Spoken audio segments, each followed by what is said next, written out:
Doctor గారు, బయట local vendors, బయట ఏం వెండర్స్ కొబ్బరికాయల వల్ల ఎవరు వెహికల్స్ పెట్టడానికి అడ్డంగా ఉన్నటువంటి షాపులు అవి పెడుతున్నారట. ఎందుకు తీయించలేకపోతున్నారు? అంటే ఒకసారి తీయిస్తే జీవితకాలం నీకు కనపడదా?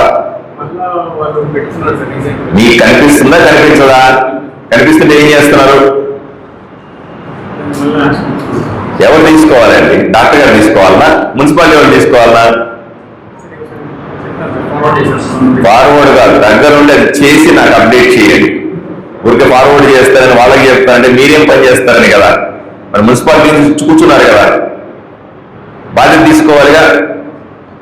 ఎన్ని రోజులు క్లియర్ చేయిస్తారు దాన్ని? నీకు వారం టైం ఇస్తాను, వారం లోపు మొత్తం క్లియర్ చేసి నాకు ఫోటోలు పెట్టాలి.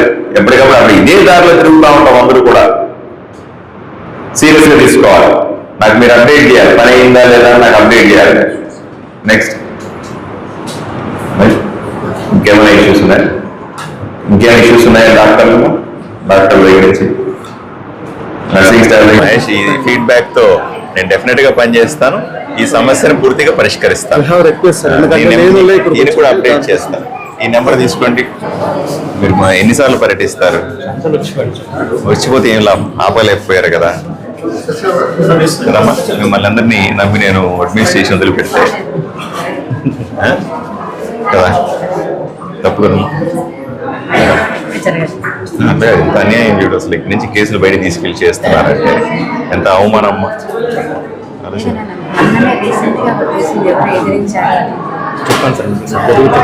మీరు రెగ్యులర్గా రావాలా?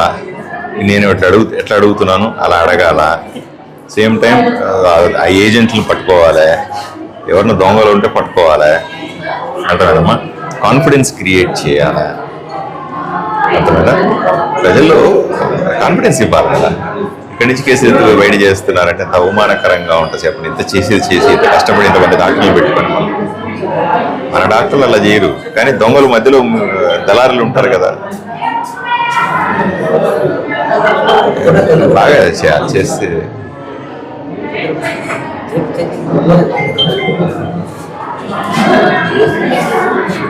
జనరేటర్ లేదా?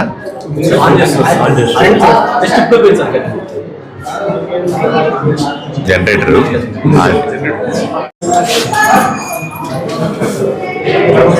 కిందంతా ఓపీడీ, పైన ఇన్ పేషెంట్సా?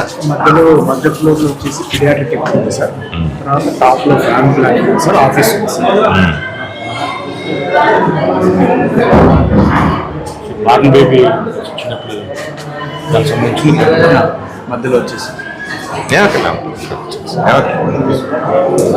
ఎక్కేద్దాం బాండి. ఎందుకు టైం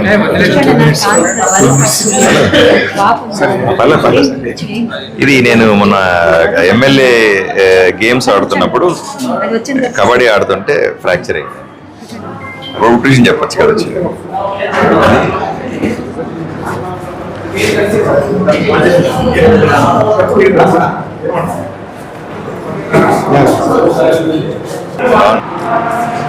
ఈ హాస్పిటల్ చాలా కీలకమైన హాస్పిటల్.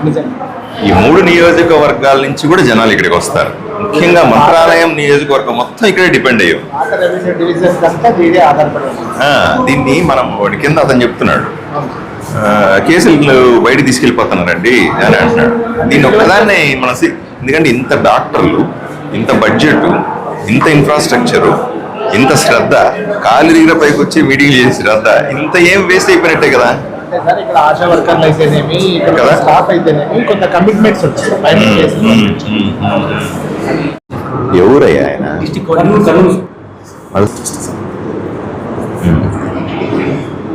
ఆదోనిలోని తల్లి పిల్లల ఆసుపత్రి చాలా ప్రతిష్టాత్మకమైనటువంటి ఆసుపత్రి. ఇది కేవలం ఆదోని ప్రజలకు మాత్రమే కాకుండా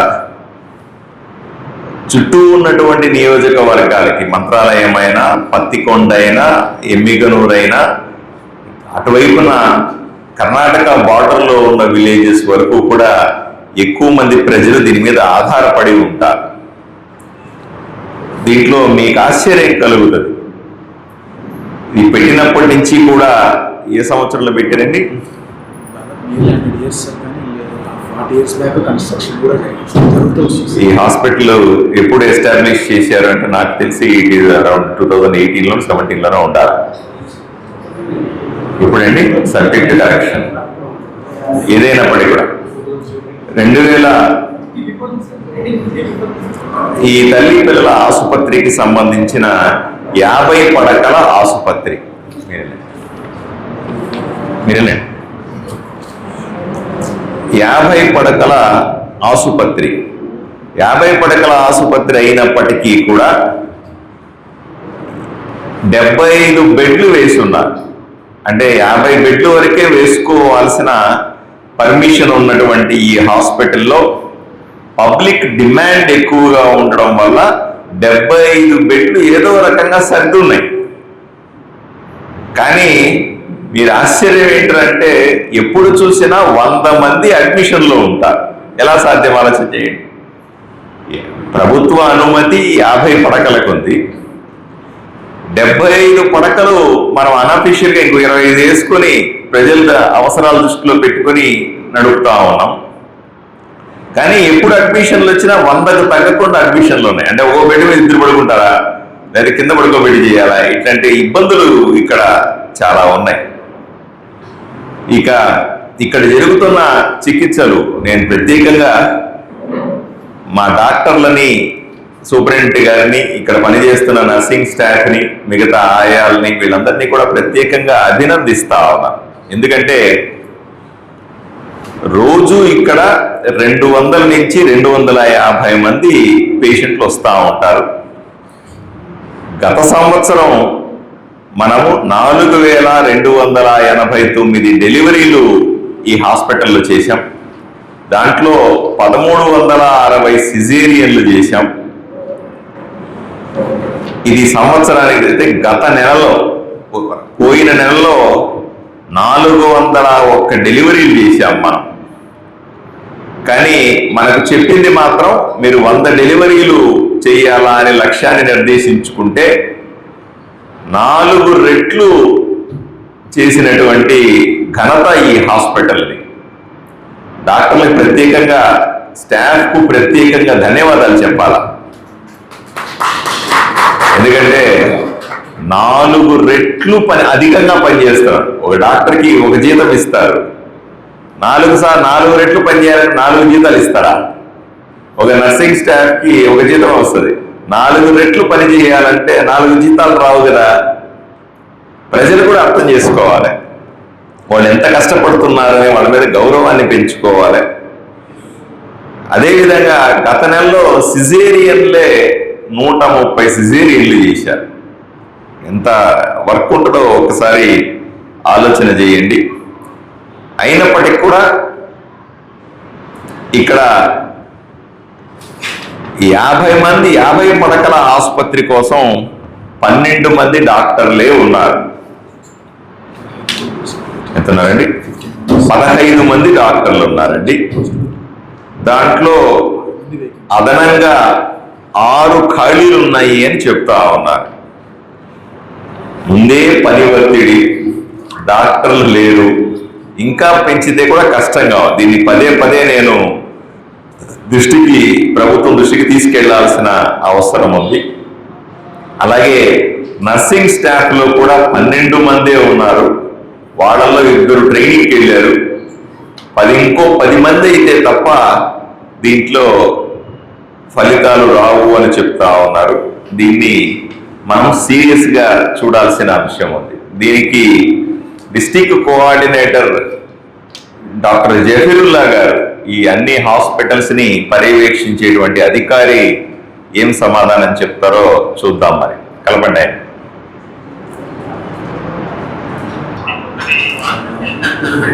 సార్ ఒక్క నిమిషం సార్. సార్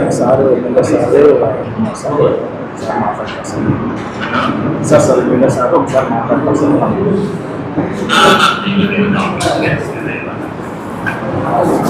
డాక్టర్ జఫరుల్లా గారు, హలో,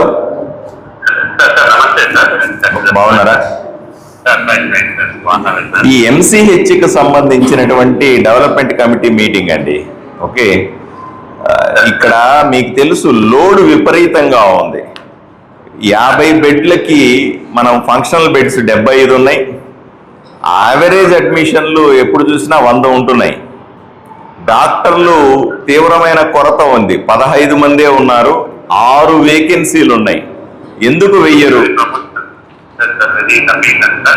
మనకు ప్రమోషనల్ కోర్సులు ప్లస్ ఈ పీడియాట్రిషియన్స్ ఉన్నాయి సార్. అది వచ్చేసి మనకు ఈ ప్రాబ్లం వచ్చేసి రిక్రూట్మెంట్ లో ఆల్రెడీ గేటింగ్ వాళ్ళు అయితే అది తీసుకుంటున్నారు. మన దగ్గర టీచర్ రిక్రూట్మెంట్ లో కూడా మనకి కరెక్ట్ కాలేదు సార్. ఎప్పటి లోపల ఈ 6 పోస్టులు పూర్తి చేస్తారు? Coming notification promotions teachers promotions కూడా తీసుకుంటున్నారు. టీచర్స్ జనరల్ సర్జరీ ఉంటుంది సార్. దాంట్లో టీచర్స్ జనరల్ సర్జరీ ఇంకా ఈ రేడియాలజిస్ట్ పోస్ట్ కూడా ఒకటి వేకెంట్ ఉంది సార్. నాకు ఎప్పటి లోపల 6 పోస్టులు ఫిలప్ చేస్తారు? అది మనకు డైరెక్ట్ కనుక్కోండి. ఎవరు సమాధానం చెప్తారు దీనికి? ఎవరండి? డైరెక్టర్ బాబు సార్. ఆయన నెంబర్ పంపించండి. ఆయనతో మాట్లాడి నాకు అప్డేట్ చేయండి. ఆయన నెంబర్ కూడా నాకు పంపించండి, నేను మాట్లాడతాను. చక్రధర బాబు గారు ఐఏఎస్ఆ? నాకు నెంబర్ పంపించండి, నేను మాట్లాడతాను వెంటనే. రెండవది, నర్సింగ్ స్టాఫ్ కూడా 10 మంది తక్కువగా ఉన్నారు. వాటిని ఎప్పుడు ఫిలప్ చేస్తారు? మనం ఇంటర్మీడియట్ రాసినాం సార్ పైన క్యాడర్స్ మాట్లాడాలి. అప్గ్రేడ్ కావాలి. అప్గ్రేడ్ కోసం కాదండి, మీరు 50 మంది బెడ్స్ ఉండాల్సినటువంటి స్టాఫ్ ప్యాటర్న్ లో కూడా 10 మంది తక్కువగా ఉన్నారు. ఎక్స్ట్రా కావాలి.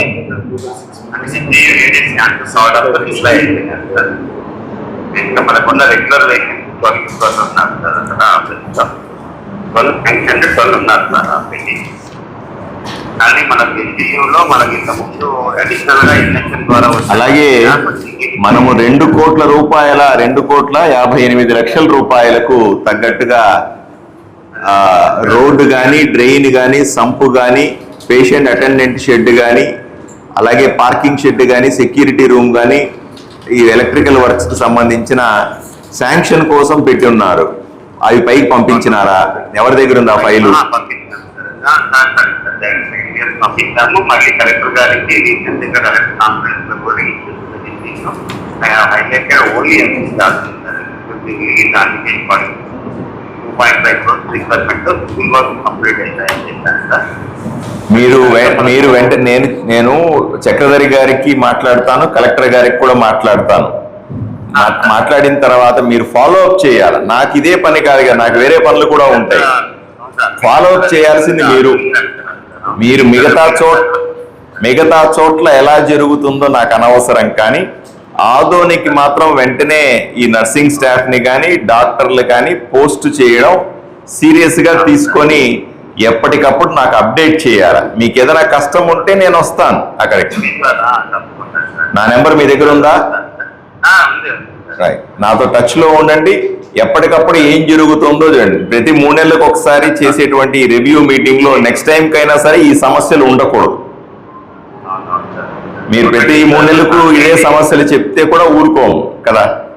అట్లాగా ఉంటే బాగా ఫాస్ట్ గా ఇస్తున్నారు సార్. ప్రపోజల్స్ మాకు 10 నెలలకు రాస్తున్నాయి. ఇప్పుడైతే కరెక్ట్ గా టైం ప్రకారంగా కోర్టు ద్వారా రెగ్యులర్ జరుగుతున్నాయి సార్. ఇంకా ఇప్పుడు కమర్షియల్ కోర్సులు ఎక్కువ ఖాళీ ఉన్నాయి సార్. ఆంధ్రలో డైరెక్ట్ కోర్సు మాత్రం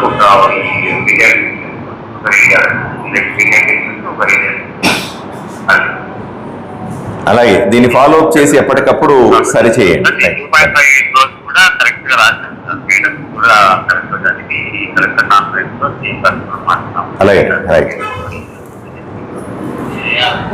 ఇలా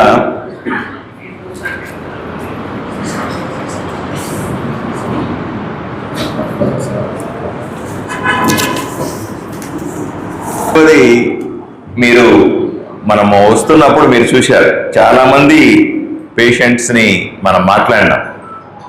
పేషెంట్లు మాట్లాడితే చాలా మంది చాలా పాజిటివ్ గా హాస్పిటల్ గురించి మాట్లాడినారు. ఏమ్మా ఎన్ని రోజుల నుంచి వస్తున్నారంటే 6 నెలల నుంచి వస్తున్నారని, బాగా చూస్తున్నారంటే చాలా బాగా చూస్తున్నారని, అలాగే మందులు ఇస్తున్నారా అంటే టయానికి మందులు ఇస్తున్నారని, ఎవరన్నా డబ్బులు అడుగుతున్నారా హాస్పిటల్లో అంటే లేదండి మాకు ఎవరు కూడా లంచం అడగట్లేదని, ఇలా చాలా మంచి రిపోర్ట్ ఇచ్చినారు. దీనికి సూపరింటెండెంట్ గారిని, డాక్టర్లందరినీ, నర్సింగ్ స్టాఫ్ని ప్రత్యేకంగా అభినందిస్తా ఉన్నా. ఎందుకంటే గతంలో నేను ఎమ్మెల్యే అయినప్పుడు మొదటిసారి ఆదోని ఎంసీహెచ్కి వచ్చినప్పుడు పరిస్థితులు చాలా దారుణంగా ఉన్నాయి. చాలా భయానక పరిస్థితుల్లో పేషెంట్లంతా గొడవ చేస్తుండేది, కంప్లైంట్లు ఇస్తుండేది, రచ్చలవుతుండేటివి, డబ్బులు లంచాలు తీసుకుంటున్నారు అనేవాడు. ఇట్లా రకరకాల సమస్యలు ఉంటాయి. ఈ 20 నెలల కాలంలో ఈ హాస్పిటల్ని ఒక ఉత్తమమైన హాస్పిటల్గా తీర్చిదిద్దాము అని చెప్పడానికి నేను గర్విస్తా ఉన్నాను. ఊర్లో ఉన్నటువంటి పెద్ద మనుషులు కూడా, చాలా మంది వ్యాపారస్తులు ఉన్నారు, చాలా మంది డబ్బులున్న వాళ్ళు ఉన్నారు. వీళ్ళందరికీ కూడా ఒకటే నేను మనవి చేస్తా, మానవ సేవే మాధవ సేవ. దయచేసి మీ డబ్బుల్ని రకరకాల వ్యాపకాలకు పెడుతూ ఉంటారు. ఇక్కడ ఇటువంటి హాస్పిటల్లో వసతులు అన్ని ప్రభుత్వం దగ్గర నుంచి తీసుకురావాలంటే కూడా సాధ్యం కాదు. నేను మీడియా ద్వారా డాక్టర్ల వైపు నుంచి నేను ఆదోనిలో ఉన్నటువంటి ప్రజలకు, లేకపోతే కొంచెం డబ్బులుండి స్థితిమంతులు చాలా మంది ఉన్నారు ఊర్లో, దాతలు కూడా చాలా మంది ఉన్నారు, ఎన్నో కార్యక్రమాలు దాతతో కార్యక్రమాలు చేసి వాళ్ళందరికీ నేను విన్నవించుకుంటున్నాను. దయచేసి ఇక్కడ మినరల్ వాటర్ ప్లాంట్లు పెట్టడమా, అదనంగా బెడ్లు కొనివ్వడమా, వీల్ చైర్లు కొనివ్వడమా, లేదా ఫెసిలిటీస్ ఏర్పాటు చేయడానికి ఖర్చు పెట్టగలిగితే మీ పేరు మీద, మీ కుటుంబ సభ్యుల పేరు మీద మీరు ఆ మంచి పనులు చేయగలిగితే మన ఊర్లో మంచి హాస్పిటల్ని, ఎందుకంటే నిరంతరం హాస్పిటల్ బాగలేదని ప్రభుత్వాన్ని నిందిస్తూ ఉంటే కూడా మంచిది కాదు. స్వతహాగా మన ఊర్లో ఆ హాస్పిటల్కి మనమందరూ కూడా తలా ఒక చేసి దీన్ని అభివృద్ధి చేసుకోవాల్సిన అవసరం ఉంది అని నేను మీ ద్వారా ఆదోనిలో ఉన్నటువంటి దాతలకందరికీ కూడా చెప్తా. ఇక ఇక్కడ నేను మాట్లాడుతున్నప్పుడు వచ్చే ఒక్క కంప్లైంట్ మాత్రం వచ్చింది. ఒక అతను నా దగ్గరికి వచ్చి, సార్ ఇక్కడ ఉన్నటువంటి కేసుల్ని బయట హాస్పిటళ్లకు తరలిస్తున్నారండి, ఇది చాలా దారుణము అని ఒక అతను వచ్చి మాట్లాడాడు. మహేష్ అనే కొసిగి నుంచి వచ్చిన అతను చెప్పాడు నాకు. అతని ఫోన్ నెంబర్ కూడా తీసుకున్నాను నేను. ఎందుకంటే ఇది చాలా దారుణమైన విమర్శ. నాకు తెలిసి డాక్టర్ లెవెల్లో ఇది జరగదు.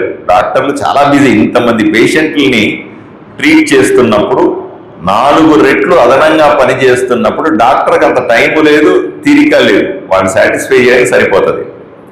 Non doctoral staff, nursing superintendent గారు, నాన్ డాక్టరల్ స్టాఫ్లో ఎవరన్నా ఈ రకంగా మీరు బయట హాస్పిటల్కి వెళ్ళండి అని కమిషన్ల ఏజెంట్లు ఉండొచ్చు, బయట ప్రైవేట్ హాస్పిటల్లకు సంబంధించిన కమిషన్ ఏజెంట్లు ఇక్కడ ఉన్నారేమో చూసుకోండి.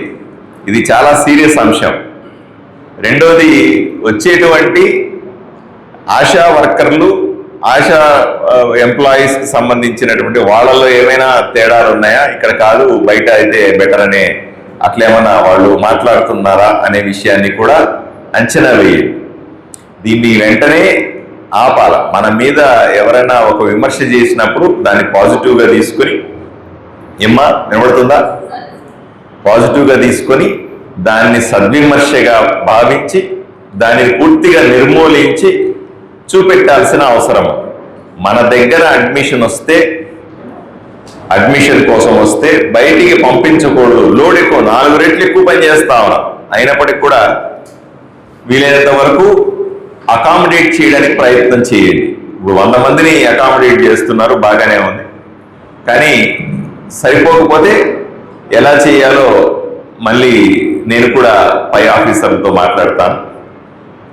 ఎట్టి పరిస్థితుల్లో కూడా మనం ఈ అపవాదు నుంచి బయటపడాలి. ఇక్కడికి వచ్చే పేషెంట్ని బయట హాస్పిటల్కి పంపిస్తారు అనేటువంటి 100లో ఒక విమర్శ వచ్చినా విమర్శనే.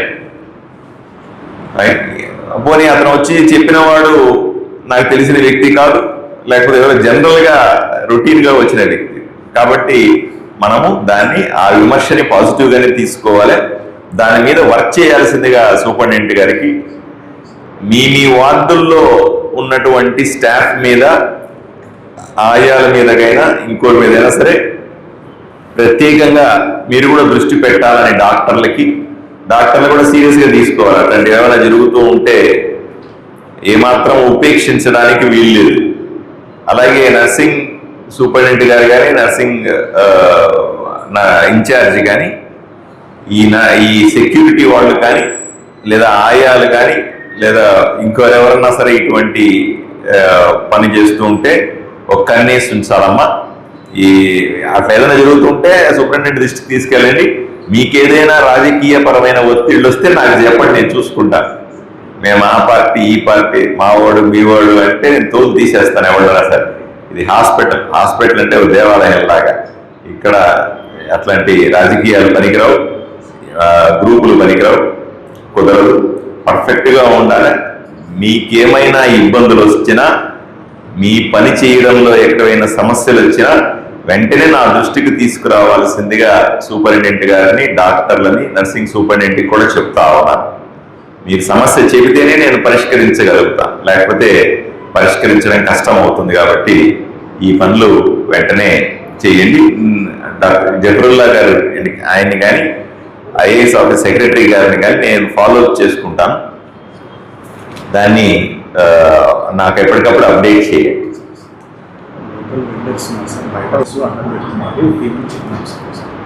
ఏమండి డాక్టర్ గారు, బయట లోకల్ వెండర్స్, బయట ఏం వెండర్స్? కొబ్బరికాయల వాళ్ళ ఎవరెవరు వెహికల్స్ పెట్టడానికి అడ్డంగా ఉన్నటువంటి షాపులు పెడుతున్నారట.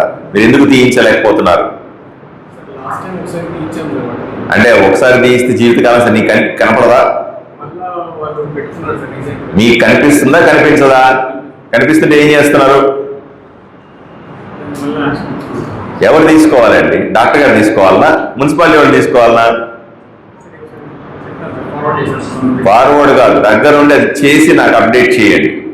ఊరికే ఫార్వర్డ్ చేస్తారని వాళ్ళకి చెప్తారంటే మీరేం పని చేస్తారని కదా. మరి మున్సిపాలిటీ నుంచి కూర్చున్నారు కదా, బాధ్యత తీసుకోవాలిగా. ఎన్ని రోజులు క్లియర్ చేయిస్తారు దాన్ని? నీకు వారం టైం ఇస్తాను. వారం లోపు మొత్తం క్లియర్ చేసి నా ఫోటోలు పెట్టాలి. ఎప్పటికప్పుడు అప్పుడు ఇదే దారిలో తిరుగుతూ ఉంటాం అందరూ కూడా. సీరియస్గా తీసుకోవాలి. నాకు మీరు అప్డేట్ చేయాలి, పని అయిందా లేదా నాకు అప్డేట్ చేయాలి. నెక్స్ట్ ఇంకేమైనా ఇష్యూస్ ఉన్నాయా?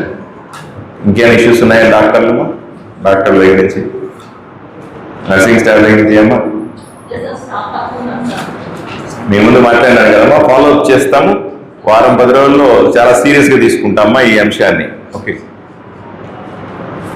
అంతే కదండి. ధన్యవాదాలు.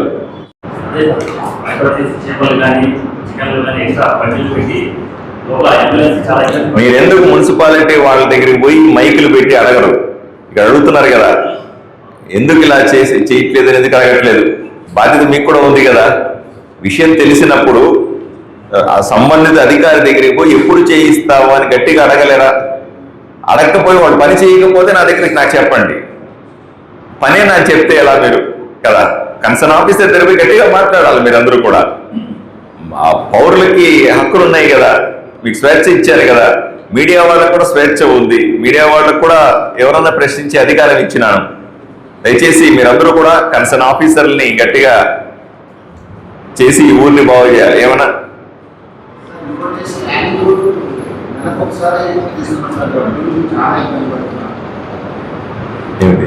సార్, స్కానింగ్కి యాక్చువల్గా మనకు ప్రధానమంత్రి యోజన కింద కొన్ని అప్లికేషన్లు ఉన్నాయి సార్.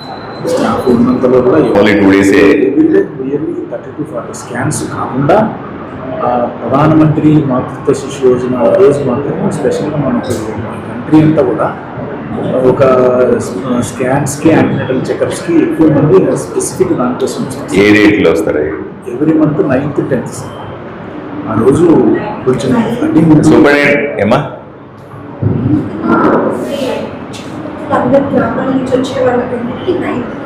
మైక్ ఇవ్వండి, మైక్ ఇవ్వాలి.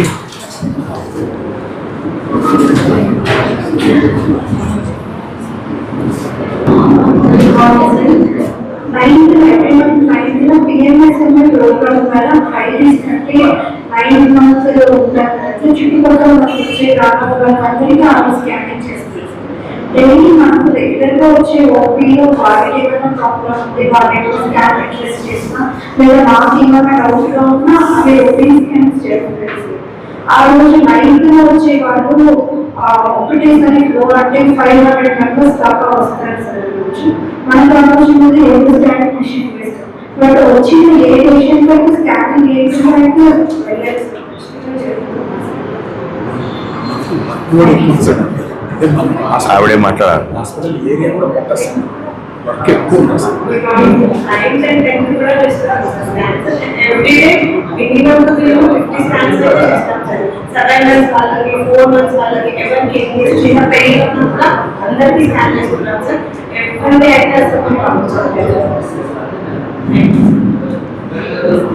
తీసుకో మైక్. ఏమన్నా సాటిస్ఫై అయినారా అన్నా? ఇప్పుడు డాక్టర్ గారు చెప్పేది ఏంటంటే ఏ రోజు స్కాన్లు ఆ రోజు ఎన్నున్నా సరే పూర్తి చేసే పోతున్నాము. ఒకటి. రెండవది 9వ తారీఖు 10వ తారీఖు ప్రత్యేకమైనటువంటి రోజులు. చాలా మంది వస్తున్నారు, చేసి పంపిస్తారు. ఆ రోజు ఎన్ని వచ్చినా ఎంత లోడ్ ఉన్నప్పటికి కూడా మన పరిధి దాటి వచ్చినప్పటికి కూడా పూర్తి చేయగలుగుతున్నాము, చేస్తూ ఉన్నాం. ఉన్న 2 మిషన్లు ఆపకుండా చేస్తూ ఉన్నాము అని చెప్తున్నారు అన్న.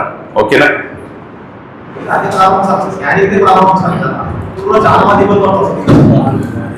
ఎక్కువ మంది వస్తున్నారు కదా. ఇప్పుడు ఎక్కువ మంది వస్తే మనం ఎక్కువ మిషన్లు తెప్పించాలి, ఎక్కువ మంది డాక్టర్లను పెడితే అప్పుడు సాధ్యం అవుతుంది.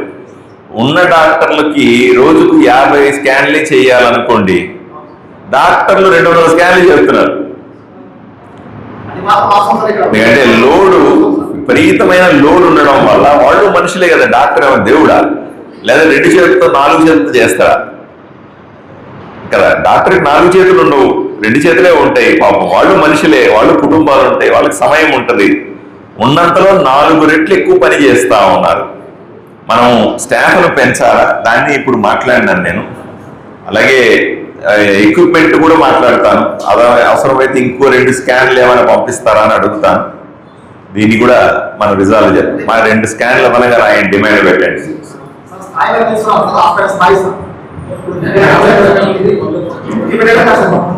50 బెడ్ల నుంచి 100 బెడ్లు చేస్తే విపరీతమైన ఆర్థిక ఒత్తిడి పడుతుంది అని ఆరోగ్య శాఖ మంత్రి నాకు చెప్పాడు.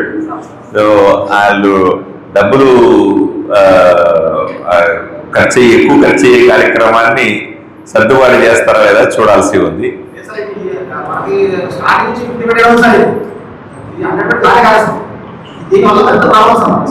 అవును, ఈ విషయాన్ని నేను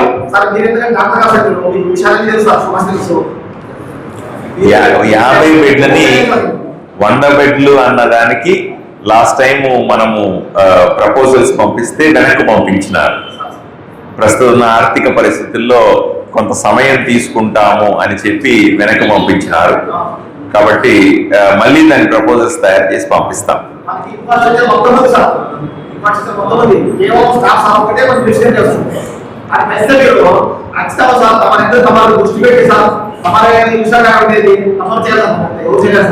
అడుగుతాను, మళ్ళీ ప్రపోజల్స్ తయారు చేసి గట్టిగా అడుగుతాను.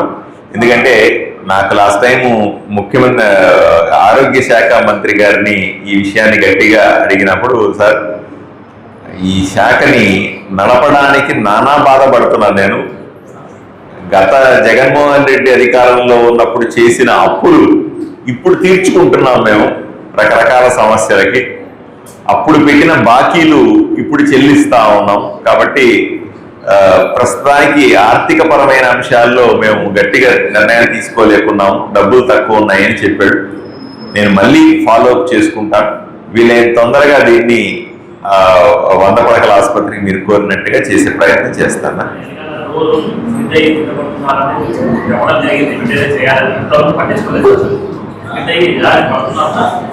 ఎవరు మెయింటెనెన్స్ ఎవరండి? రెగ్యులర్ ఇంజనీరింగ్ మెయింటెనెన్స్ ఎవరు ఉంటారు ఇక్కడ? ఇంజనీరింగ్ మెయింటెనెన్స్ ఎవరు చూస్తారు?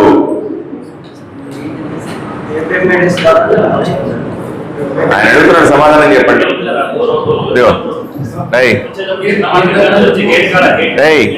టీ తాగడం కంటే ఇది ముఖ్యం.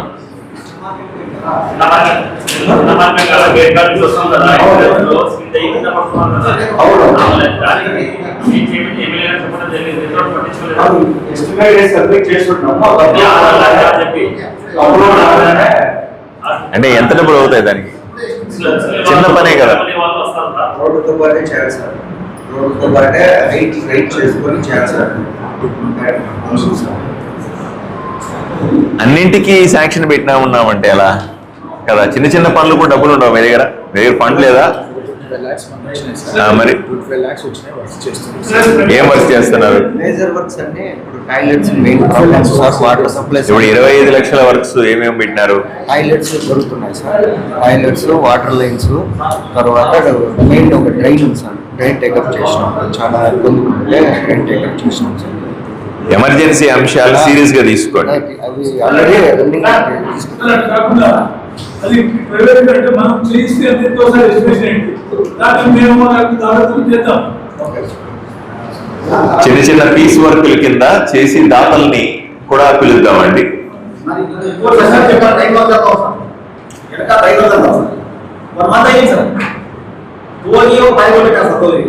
తర్వాత పెట్టేసాం సార్, పెట్టేసాం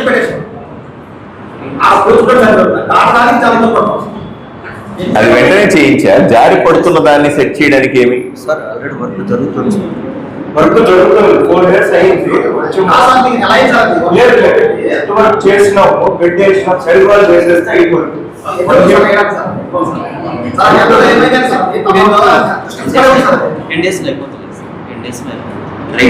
అలాగే చెప్పు.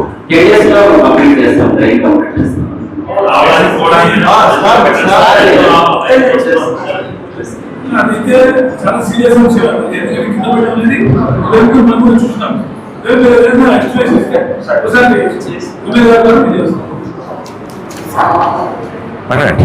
ఇది సీరియస్ మ్యాటర్. ఒక పేషెంట్ కు ఈ విధంగా ప్రవర్తించడం కరెక్ట్ కాదు, ఆ విషయం మాట్లాడటం రమ్మన్నాడు సార్. సో సార్ ఫేస్ చూస్తూనే అనుకున్నాను, చాలా టైర్డ్నెస్ అయినా ఇంకా కూడా చాలా ఓపిక తో మాట్లాడాను. మా వాళ్ళు కూడా 8-10 మంది వచ్చినారు, వచ్చి మాట్లాడితే ఆయన చాలా నిర్లక్ష్యంగా మాట్లాడడం జరిగిందని మేము డిసైడ్ చేసాం. సార్ ముందే డిసైడ్ చేసాము. ఆయన మాట్లాడే బిహేవియర్ కూడా ఇది ఎక్కడో కొంత జరుగుతూ ఉంటుంది, కొంత దాన్ని మీరు రెక్టిఫై చేసుకోవాలి. అదేవిధంగా ఈ మధ్య కాలంలో ఒక సెక్యూరిటీ ఒక స్కానింగ్ కొరకు 200 రూపాయలు లంచం తీసుకున్నాడు అనేది ఎవరో వేరే వాళ్ళు చెప్తే కొంతమేర మేము మళ్ళీ క్రాస్ వెరిఫికేషన్ చేస్తాం. మా పార్టీకి సంబంధించిన ఆయనే వచ్చి ఇట్లా కంప్లైంట్ ఇప్పుడు వస్తుంటే అలా ఉన్నాడని చూడగలను సెక్రటరీ ఆయన కనబడటం చేశారు. ఇటువంటివి జరుగుతున్నాయని సెక్రటరీకి సంబంధించి మీరే కనబడారు, చూసుకోండి. ఇక ముందు జరగకుండా చూసుకోండి. ముందు మామూలుగా టైమింగ్స్ మార్నింగ్ 8 జాయిన్ అయ్యేవాళ్ళం సార్. ఇలా 3 షిఫ్ట్లు చేసుకునేవాళ్ళం సార్. అయితే ఈ మధ్యకాలంలో అంటే ఏజెన్సీ వాళ్ళ నుంచి వచ్చినటువంటి ఏంటంటే sir, morning 6 to 2 sir, 2 to 10 to night sir, 10 to 6 ఇలా టైమింగ్స్ ఉన్నాయి సార్. అయితే లేడీస్ ఉన్నారు సార్ కొంతమంది, వాళ్ళు ఏమంటున్నారు సార్, 6కి డ్యూటీ రావడం వల్ల నైట్ 10కి అంటే మధ్య 10కి ఇంటికి పోవడం వల్ల వంట చేసుకోవడానికి దానికి దీనికి మాకు ఇబ్బంది అవుతుంది. 8 to 2, 8 to 8 నైట్ చేసుకోవడానికి మాకు సంబంధమే. ఆ విధంగా ఏదైనా ఏజెన్సీ వాళ్ళతో మాట్లాడతాం, లెటర్ తయారు చేయండి, ఏజెన్సీ వాళ్ళకి చెప్తాం. అంతే కదండి.